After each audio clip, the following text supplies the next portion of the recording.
Naalala nyo po na ang ombudsman na si Remulla, mga kababayan, ano sabi niya? Ibabalik natin. Ibabalik natin yung tinanggal nila nung panahon ni dating Pangulong Duterte at pagkakaupo ni Martires na SALN. No? Muling bubuksan sa publiko yung SALN, mga kababayan. Ay nako, alam nyo po ba kung ano ang mga sinabi ng mga DDS dyan? Napakadami! No, napakadaming problema ng Pilipinas. Tapos uunahin nyo pa yung pagbubukas ng SALN. Di ba, El Cruz TV? yun ngayon ang iniiyak ng mga DDS. Ano ba naman yan, boying? Napakadami, punong-puno ng problema ang Pilipinas. Tapos ang uunahin mo dyan, yung SALN. Ayaw nyo ba nun, mga DDS? Magkakaalaman, makikita, malalaman. Mabubuko yung mga tao na bigla na lang yumayaman at biglang arangkada yung mga kaperahan nila nang simula nang sila ay naupo bilang mga kongresista, mga senador, etc. Tingin ko ang mga natatakot lang ho dito ay yung mga kurakot. Yung mga hindi kayang ipaliwanag kung saan po nanggaling yung kanilang mga kaperahan ho, mga bossing. No? Yun lang po ang mga natatakot. At saka siguro, tinanong na nga din ho natin, mga kababayan. Tinanong na din ho natin, sino? Si dating Senador Trillanes. Kung malaki ang tsansa na pagpapabukas ng SALN, mabuksan din yung joint bank account ni dating Pangulong Duterte at ni Sara Duterte na Vice Presidente. Malaki ang posibilidad.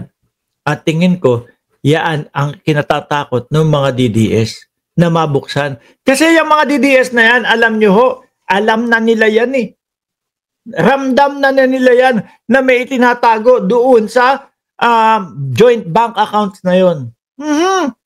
Kaya lang ho, ang tagal na kasi mga kababayan na sila ay post ng post doon sa kanilang social media. So ngayon, nahihiya na lang na bumaklas. Naku wala na. Baka lukuhin ako, baka asarin ako, baka bulihin ako ng mga kapitbahay ko kasi DDS ako ng DDS, Duterte ako ng Duterte, tapos ito babaliktad. Mga ano na ho yan, mga alam na nila kung ano yung mga kalakaran. Kaya lang ho, wala, nahihiyang bumaklas. Dahil sa araw-araw, nasigaw ng Duterte, Duterte, Duterte. Pag napunta ho yan, mga kababayan, doon mismo sa joint bank account, magkakaalaman. Tingin nyo po ba kung wala silang tinatago doon, panghahawakan nila yung pakikipaglaban na wag mabuksan yung joint bank account na yun? Hindi ho.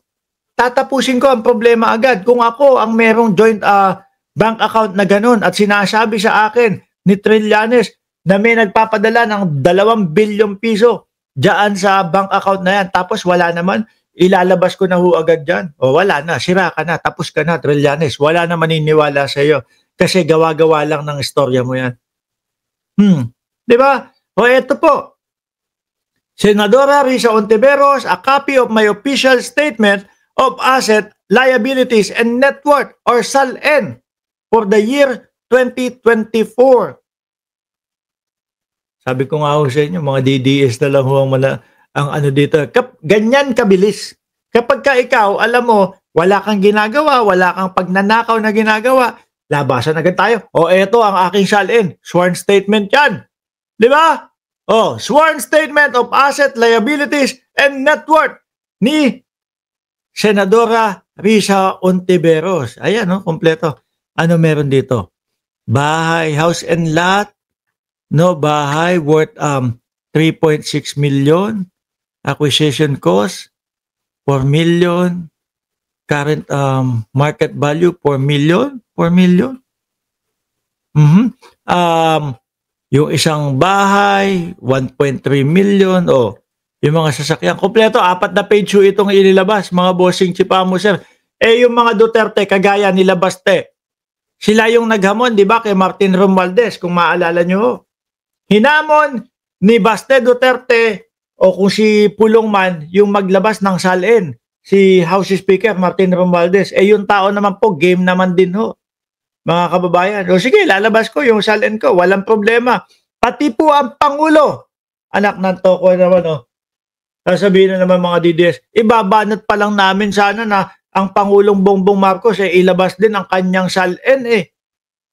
Tapos ayan na, nag-announce na ang presidente na pag hiningi daw po ng ICI, hiningi ng Senado, hiningi ng Kongreso, yung kanyang salin, agad-agad siya natutugon doon sa request ng mga mambabatas. Oh, wala na, butas na naman yung mga DDS. Kasi sasabihin uli na yan eh. Bakit yung kay Sara lang ang pinapalabas ninyo? Di ba? Bakit kay Sara lang yung pinapalabas ninyo? Bakit yung kay Bongbong Marcos hindi ilabas? Ilalabas. Ipapakita din ng presidente. Sabi ni Piwi, malaman na rin natin kung gaano kasimpleng tao mga Duterte, simpleng magnana palaw daw. Ayan na. Kayo naman, basta galawin niyo naman yung baso. Hindi yung puro sabi kayo na sabi, maglabasan ng salin. Alam niyo po, pati nga po yung kay Martin Romualdez, pati nga ho yung bycam ano sabi niya? Gusto niya open bycam. Ipakita sa mamamayang Pilipino kung paano dinidesisyonan yung mga yung paggawa ng mga budget. 'Di ba, Susan Yap? Matagal na akong nakikinig sa iyo. Nanonood. Salamat po. Butata agad ang mga bobo. Sabi ni Sir Henry Victorio, magaling lang naman maghamon ang mga Duterte. Pag pumalag ka, wala. Pag pinalagan ho sila, mga kababayan, kung maalala mo nga pinalagan sila ni Luistro, ang Vice Presidente. Pinalaga si Baste, ni General Torre, wala. Nagsitakbuhan.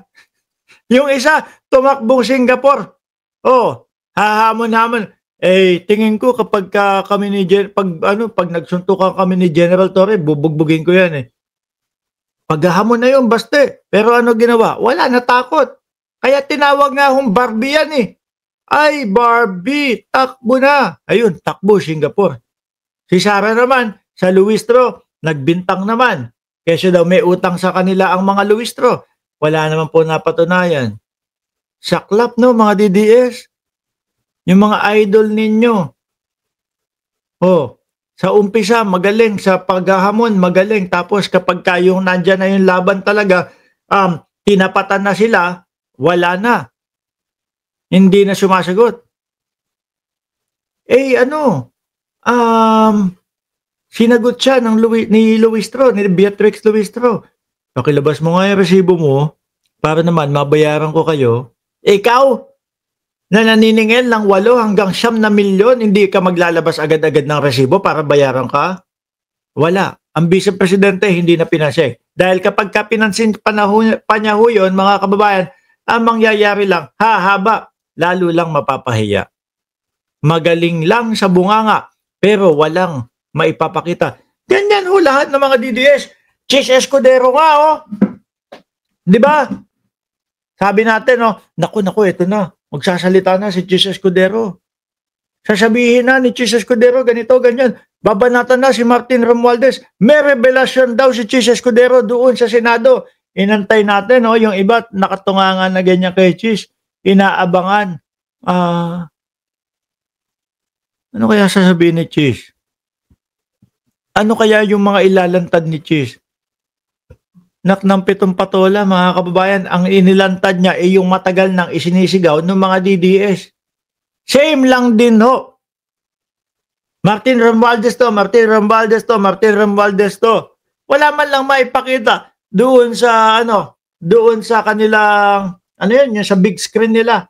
Ito po ang sumusuporta doon sa sinasabi ko na si Martin Romualdez ay hari ng nakawan diyan sa Kongreso. Wala man lang napakitang ganun. Ganyan lang sila, mga boss chief sir. At tingin ko mga kababayan, dito sa gobyerno ni Pangulong Bongbong Marcos, baka yung Torre nag-aabang lang ng trabaho.